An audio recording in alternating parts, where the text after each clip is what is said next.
Hello, everyone, and welcome to the next episode of the GoonerAFC info channel about Arsenal and football news in general. This episode is going to be about the season review of this current season 24-25. I know it's not over yet, but for us as Arsenal supporters, it actually is because there's nothing left to play for. And that's why I thought I'll do a quick recap about the season as a whole, the different cup competitions that we were in, couple of highlights in terms of what players I did feel like had a good season, a couple of players that I felt like did have a kind of a deceptional season, and then I would like to give a kind of an outlook of what I think should, hopefully will happen in the next couple of weeks and months until the new season starts. And also I put together a little transfer wish list for the summer, which is probably going to be not very surprising, but yet we're going to do it. All right, so let's jump directly into it. Season wise, all in all, not a very, very big surprise that I'm going to say this, but unfortunately, it has been another trophy less season. We were in a couple of competitions. Some of them went better, some of them went worse, but still, at the end of the day, no silverware. And this, as a football club as big as Arsenal, is unfortunately not acceptable.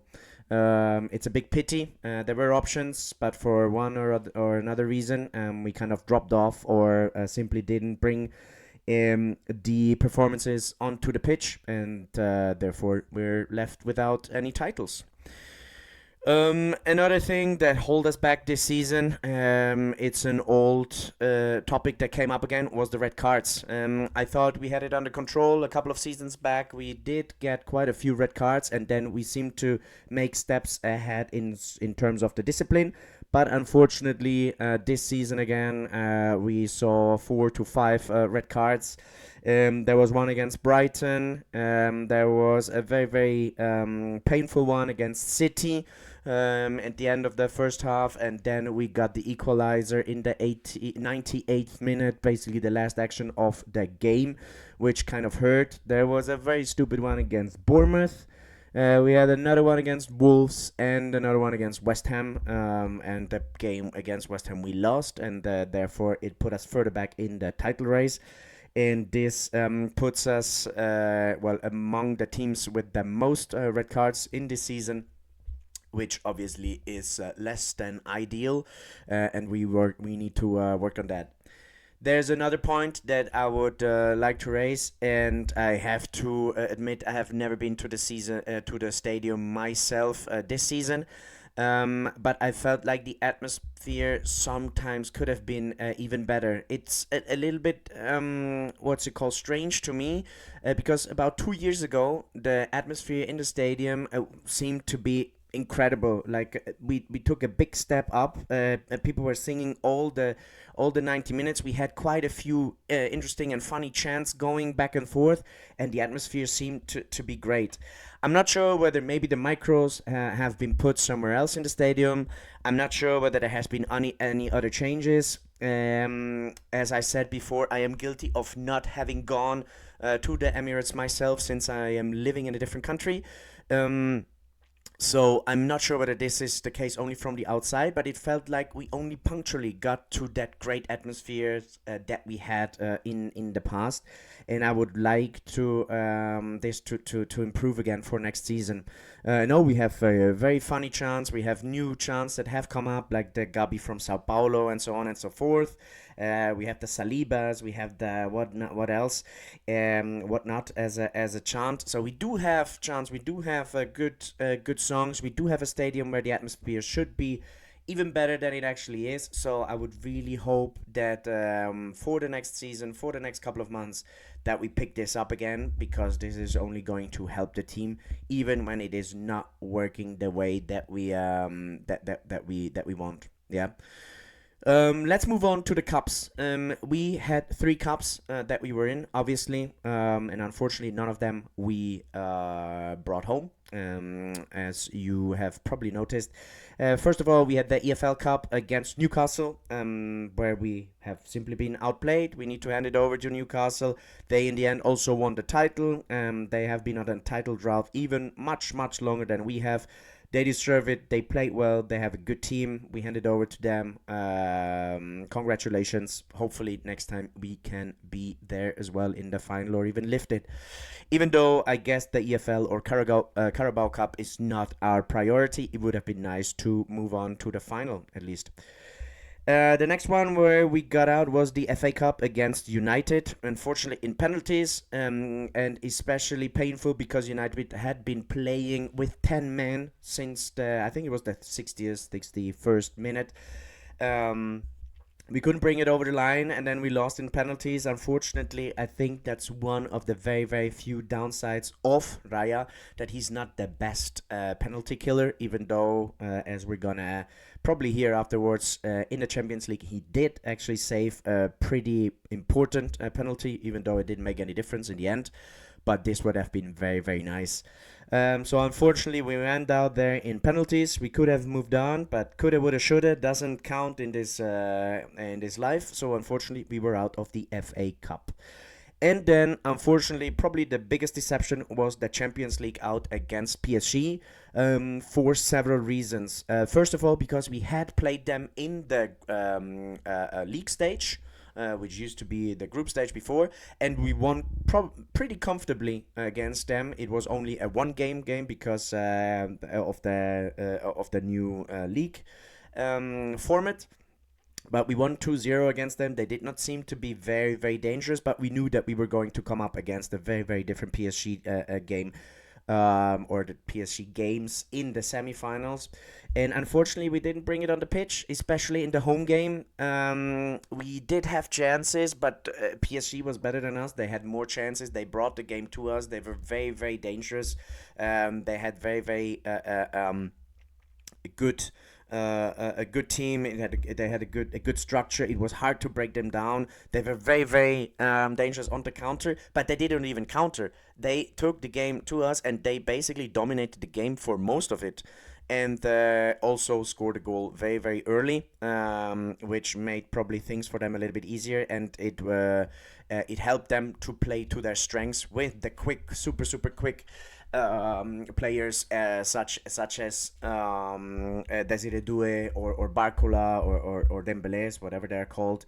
And unfortunately, we lost that home game, and we needed to go and get a win at the Parc des Princes, which was possible because it was only a one goal deficit. The away goal rules did not really matter anyway because we needed to win the game in any case, but unfortunately we did not bury our chances. I was positive. I was not surprised, but I was very happy with the way we played, especially the first 20-25 minutes. We basically did to them what they did to us. We took the game to them. We were very good. You could really see the changes or the different dynamics when Partey was back into the squad, into the midfield. And also Marino up front, not necessarily because of Partey, even though he's having a great season, and we're going to speak about it in a second, but also because we had kind of a focal point up front, which we didn't have in the first game. Marino really provided that, and that kind of changes the whole dynamics, and gave us some more dimensions to play with, and get the ball into the final third, and I think this made a big difference. Unfortunately, though, we didn't bury all our chances, and also they scored 2 goals, which made it very, very difficult. I mean, we did have, I read into a couple of stats, we did have a higher XG, apparently, around 5, I think, for between these two games, and PSG had around 3, a little bit more than 3 expected goals. But at the end of the day, in football, the stats don't really matter. Possession does not really matter. Shots on target does not really matter. The problem is you need to put the ball into the back of the net at least one time more than your opponent, at least in total. And unfortunately, we didn't do that.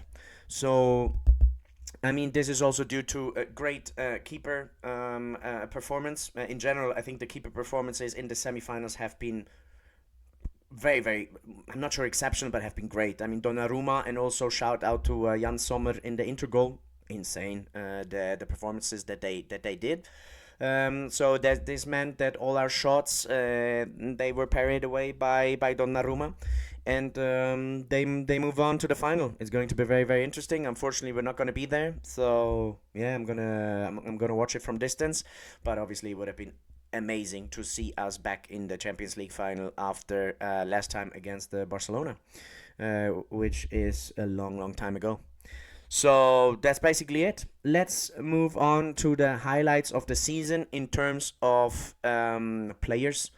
Um, let's start at the back. There's quite a few people that I would, or players that I would like to shout out. Some of them are going to be less surprising than others, and we had a lot of good performances generally. We have Raya that is performing at a very very good level, very high level, very composed, good distribution, great saves. So it's definitely not on him that we're not where we would like to be.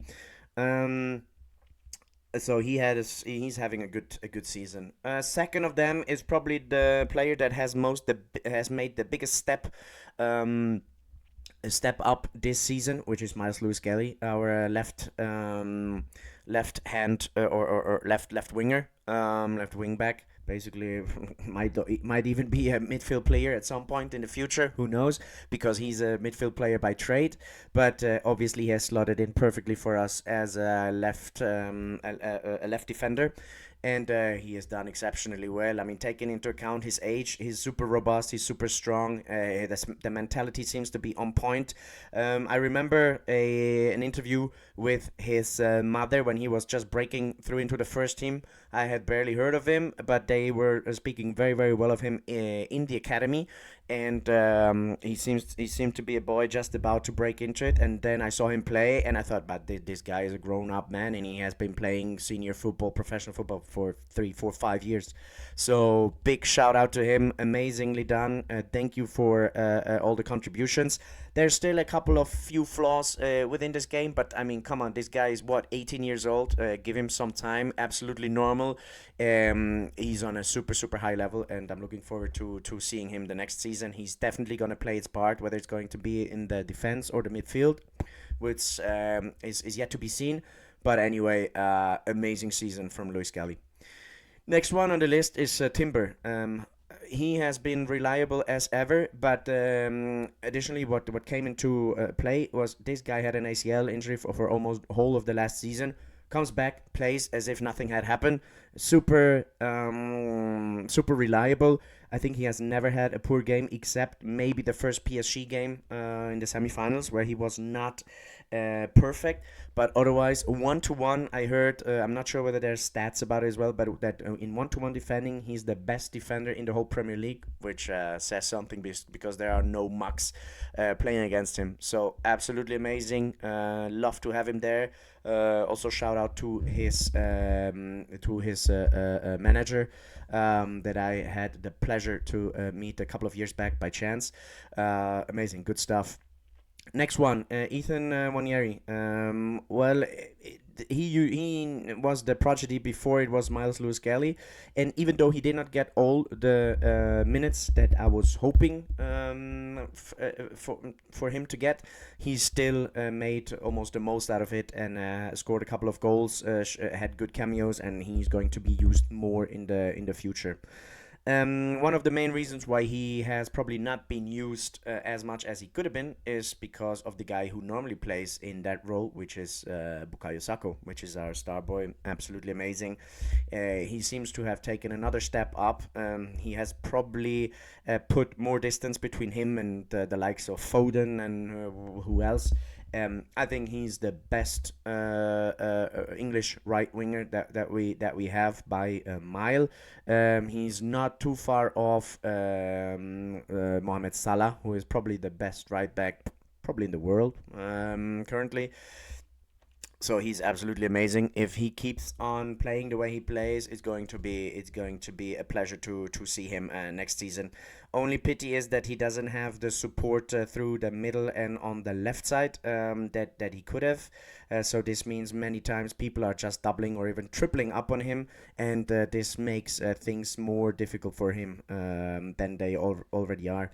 Yet he's putting out he's pumping out great numbers. He still has quite a lot of goals and assists. He was injured, came back basically simply continued where he had left off. So he seems to be robust, and he seems to be able to come back from injuries as well, which is a great sign. Even though injuries are never a great indicator, but it's an important thing for a player to come back even stronger. So Timber, Saka, they definitely have it. Looking forward to the next season. Next one is the defender Gabriel Magalhaes. Even though he has been injured for the last couple of weeks, months, he has had an outstanding season up so far. He has stepped up his game even further. I think people were already surprised last season how good he actually is, taking into account that he came from France for not an amazing high fee, amazingly high fee. Yet he's superb, he's commanding, he's super great in the air. Reminds me a little bit of Ramos, who scored a lot of header goals from set pieces. Apparently has leadership skills as well. He's pretty young still, but you could see him kind of orchestrating the defense and the defense in certain moments. So absolutely great player. Next one on the list is one that at the beginning many fans were not 100% sure how it was going to pan out, and it actually panned out a little bit differently than to what people were expecting, which is Mikel Merino, who came from Spain, and at the beginning we didn't really know what his position was, where he was supposed to slot in. He played a couple of games in the midfield, and then suddenly we needed a striker, and Mikel Arteta kind of turned to Mikel Merino. And what happened was that he basically turned into a makeshift center forward in about 2 weeks' time. And taking into account that it's not his normal position, taking into account that he did not really have time to kind of get used to it, he did very well. I think it's now 8 goals and I don't know 6 assists, something like this. In these 12-13 games that he has played as a central forward. So not only the numbers are good, but also the stats, and also, as I had mentioned before, the dimension that he gives us, because we don't have a lot of tall attackers since Kai Havertz has been out. But we have a focal point. We can play towards him with high balls. He's one of the best players in terms of holding the ball or winning first balls, so he can lay them over to some either Sakas or Trossards or Martinellis, which gives us another option how to play out from the back, even though we do like to play out on the floor, basically passing out from the back, but this gives us a big extra dimension.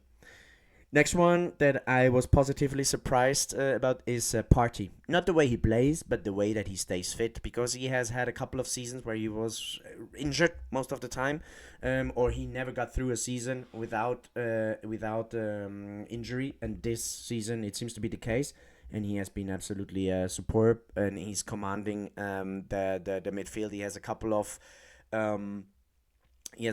of abilities that not many other players have. His tackling normally is very great, and he's just covering so much ground.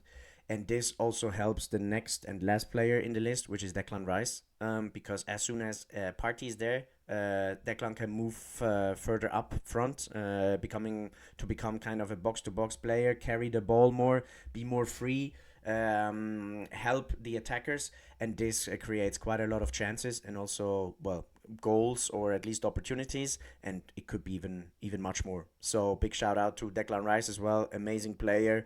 I like also the way he talks in the interviews. Amazing stuff.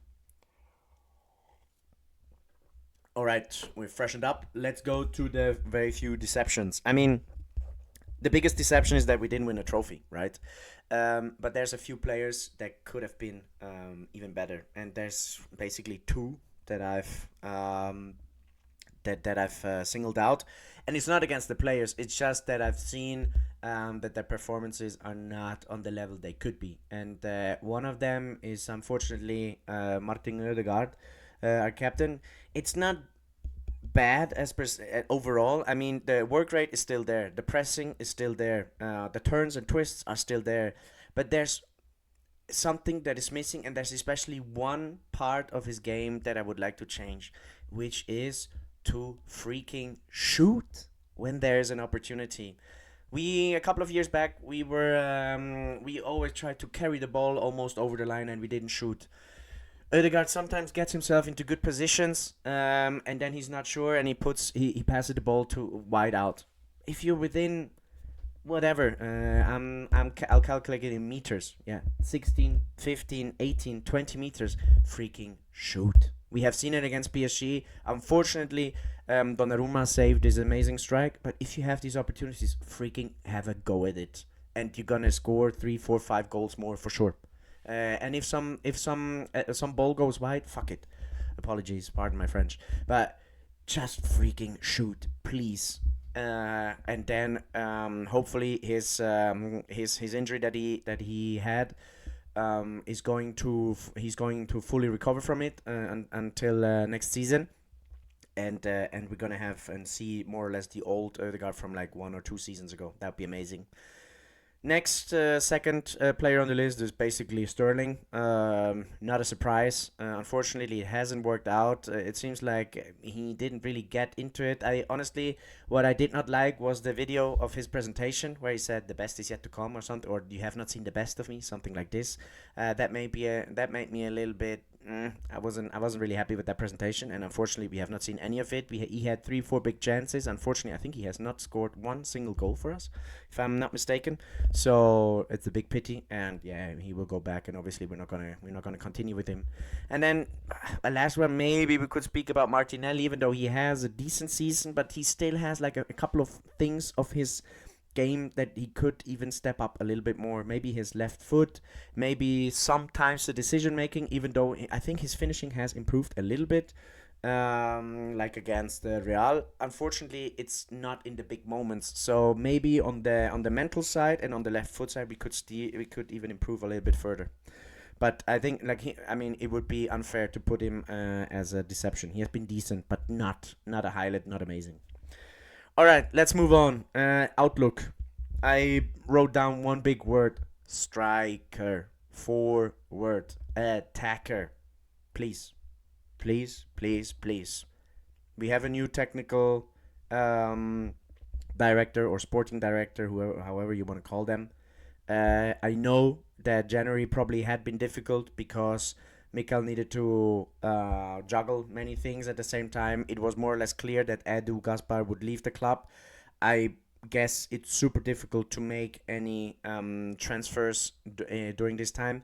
Now we have a guy who seems to have done it in Italy and in Spain. He seems to have good connections to quite a few players and agents. So please, please, please give us attackers. Okay, we need to finally get some transfers over the line to bring us where we want to be. And also, I would like to pledge to or ask a favor from Arteta to let the players be a little bit more fluid again. I know the football at the moment is a lot about control, things that you can control, every kind of movement that you want to control. As Thierry Henry said, in the last 2 3 years, football has become a little bit boring in the sense that is very calculated. I would like to see one or two things a little bit more free again. Yeah, that they can move a little bit, that they have some liberties, the players, to kind of mm, let the creation flow. I think also a player like Odegaard would profit from it. But I'm not a manager. I've never managed on a high level. That's just me as a supporter. Um, and last but not least, please bring us a trophy. No pressure, but it would be nice to bring something home. Also for Mikkel's own sake, because if we don't win anything next season, things are going to be tight and tough for him. I know this does not help to put extra pressure, and also I please kindly ask the fans to be with the players, be with the manager, understand, have a certain tolerance. It is very difficult what they do, what they need to do, and go game by game. If we have a bad game, not directly say, "Oh, everything is the shit has hit the fan and nothing is going to work." And if we have one good game, then say, "Oh, we're the best in the world. We're gonna win everything." I would like to have some more consistency and more control also on the emotion side of the fans. And if we do our business well, if these guys make their work and bring a couple of players in, we do have a general shout to have a very, very good next season. I know we have said this probably 3 times now, 3 years in a row. Um, I think the message has arrived also at management, also at the technical um, department, and they're going to do what they need to do. We have already seen good signs. I'm going to speak about it in a second. Let's see what happens. All right, last thing on my list is the transfer wish list. Many things are not going to be very surprising, and it's not only a wish list. It's also what do I know about in and outgoings, and then a couple of players that I would like to see. Let's start with the ones that go out. Obviously, Neto is going to back. I think it's Bournemouth after the loan. He played, was it 1 game for us, 2 games max. Um, so yeah, nothing to report about him. Basically, we have Alexander Zinchenko, which I think will be on his way out simply because he didn't get enough game time, and also in important games or in certain games, Arteta was relying more on other players than on him. So it feels like he is not that high up in the pecking order anymore. We saw sometimes, for instance, Kieran Tierney coming on to kind of see out the game because he's better going back. In certain games, Zinchenko might work, and especially back in the days when we were playing with left backs that then afterwards slot in when we are attacking into the midfield. I think Zinchenko is made for that, but unfortunately we didn't have that many of those games, and also maybe the tactics slightly changed because other coaches have kind of found out how we want to do that and have found some remedies against it. Jorginho is going out. I think he has a deal agreed already with Flamenco, was it? Sterling, as I said, he's going to go back to Chelsea, was it, after loan? Nuno Tavares, he is with Lazio, I think, in Italy, and apparently they have an obligation to buy a part, like, once he has played a couple of games, and I think they're very happy with him. Seems like he's going to go to Lazio, and also we have quite a few left backs, so I think it makes sense because it didn't work out at Arsenal. This one is going to be a very, very ambiguous one. I think if we get a big offer for Martinelli, we should maybe cash in on it. Why? Because then we can maybe go and buy a Nico Williams or kind of an upgrade to Martinelli. I really like what he has done. I like his development, especially during the first 2-3 seasons. He was very, very good. Now the past 1 or 2 seasons, he could have stepped up 1 or 2 steps more and become like not a world class but an amazing player. He's a very good player and I like what he has done, and I never doubted his work rate. I really like the energy that he brings. You can never say that he didn't bring this to the pitch, but unfortunately maybe we need one slight step higher. I also read that we are currently in contract talks with Trossard to kind of extend his contract. If we did, then it would make sense to keep Trossard and maybe, as I said, sell Martinelli and keep Trossard as an option to come from the bench, because I think that's where he's best at. Then we have our beloved Kieran Tierney. I really, really, really like the player, but apparently he has already agreed to go back to Celtic. I wish him all the best. Back in the days, I think he was one of my favorite. He still is one of the favorite players of mine, simply because he's simple. He's like, I remember that time when he was photographed with was it a Tesco bag, like a plastic bag, and he had his boots in there, and he went into training. Fucking love this type of stuff. Then we'll find out what's going on with Fabio Vieira, because he's coming back. Let's see how he performs, whether Arteta kind of believes in him as a second 10, or whether we're going to move Wanieri maybe into the 10. We'll find out. Then there's Lokonga. I think he does not have a future at the club. Where is he at? Crystal Palace. I'm not sure what's going to happen with him, but I think we're gonna sell him. We have Reece Nelson, which I was slightly surprised because I thought that he had already left on a transfer, but basically he's loaned out. It was Smith Rose and so on that had gone. Honestly, if we move Wanieri, for instance, into the 10 role, why not keep Reece Nelson one more season and see what he can do behind Saka? Because I think with all the other things that we want to do, it's going to be difficult to replace or to find a good player who wants to play second fiddle behind Saka. why not do it? Why not give Reece Nelson a chance? Because he seemed to be pretty happy and play very well and quite often at what is it, Fulham? Um, why not? And then last but not least, we have Marquinhos, which I think is going to be sold or loaned out because he doesn't seem to have a future at the club. But that's it is what it is. All right, let's go probably to the most important part, which is the transfer wish list of players that I would like to come in. I can only repeat myself. Striker, central striker. Please, please, please buy strikers and attackers. And number one option would probably be Isak. Problem is, incredibly expensive, and Newcastle might well get into the Champions League next season. So, except somebody suddenly finds 150 mils, not gonna happen.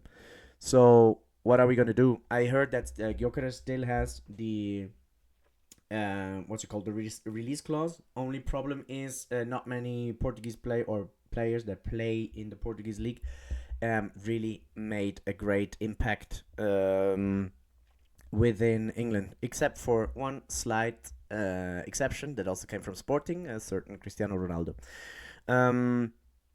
But that's the issue. So we don't know. Also, he scored many goals from penalties, and I also heard somebody saying that he mainly scored against teams in the lower part of the league, of the Portuguese league, which I'm not sure whether it's true. But also, what he's a central striker. There's not that many left within world football. There's the Lewandowskis, the Kanes, which are obviously not going to come to Arsenal. There's a couple of Vlahovic, which I think we should not go for because 2 seasons ago he did not want to come. So why should we try to get him now? I don't see it. The Isak's barely available. Then we have the Gyökeres. Good thing is he has a release clause, and probably he will have better support at Arsenal than that he has at Sporting. With all respect to Sporting, they have a great team, but I think we can provide even more options. And how many times have we seen, for instance, Saka put a great ball into the box and nobody was there to pick it up? No Havertz, no Merino, because it's not his natural instinct. What if we have a Gyökeres who actually does that and taps these things in, and also he's a physical presence, so we can play these forward balls. He can get them, lay them back, but with a header, and then we are in the other half of the opponent. I could see it. There's also other options, such as Ollie Watkins, which I think could work. He's already in his late 20s. So I'm not sure whether Mikel Arteta is going to go for such a player. But given the current market, we might need to do so. And also, it seems like Unai Emery at Aston Villa really likes Rashford. So he might even play Rashford up front. And Ollie Watkins is not going to get that many minutes. So why not go for Watkins? And then the last name that is always around the block is Benjamin Sesko. Honestly, I don't know too much. Like, I've not seen that many games of him. The ones that I have seen, I was not 100% convinced. I know he's pretty tall. I am not sure about his physicality. He seems to be a little bit lanky. But that's only my impression. Correct me if I'm wrong. But if none of the others is available, at least bring us Sesko, because we need strikers and attackers. I can repeat it as many times as I want, but we need them. All right. Then, I mean, we already have one player that is confirmed that is coming in, apparently, according to what the Fabrizio Romanos and so on of this world, which is Subimendi from Real Sociedad, that apparently has been confirmed. It's probably hopefully to replace the Jorginhos, but not necessarily the Parties. I hope they will give Party another season. Would be nice to kind of like ease him in and find out how everything is working together. And then we need a second goalkeeper, probably, because Karl Hein does not seem to be 100% trusted, even though, I mean, he's an Estonian national goalkeeper, so why not give him the second and then bring a third one, like Okwanko, for instance, that we do have in the squad, and give him the third goalkeeper spot. Otherwise, it's probably going to be Joan Garcia from Espanyol. That seems to be in the pole position. He also has a release clause. Do we really want to buy such a good goalkeeper and then maybe create what we had with the other two goalkeepers? with Ramsdale and Raya. I'm not sure, so let's see what happens. But I leave it up to to Arsenal, obviously, to the management. That's basically it. I think there's a couple of other left backs in contention. I don't know why. We have more than enough. We don't need we don't need defenders. We barely need any midfielders anymore because we already bought one. So okay, get a second goalkeeper or a third goalkeeper, and then promote Karl Hein as a second goalkeeper, whatever you want, or keep even a Kwonko as a third one. But please focus on attackers. All right, last time that I'm saying it.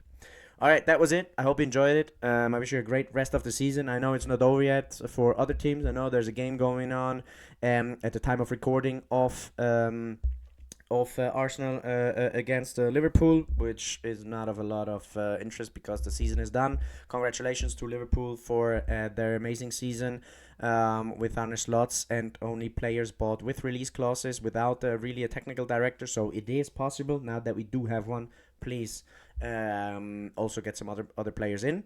And I'll see you next time. All right. Have a great rest of your day and speak to you soon. Cheers.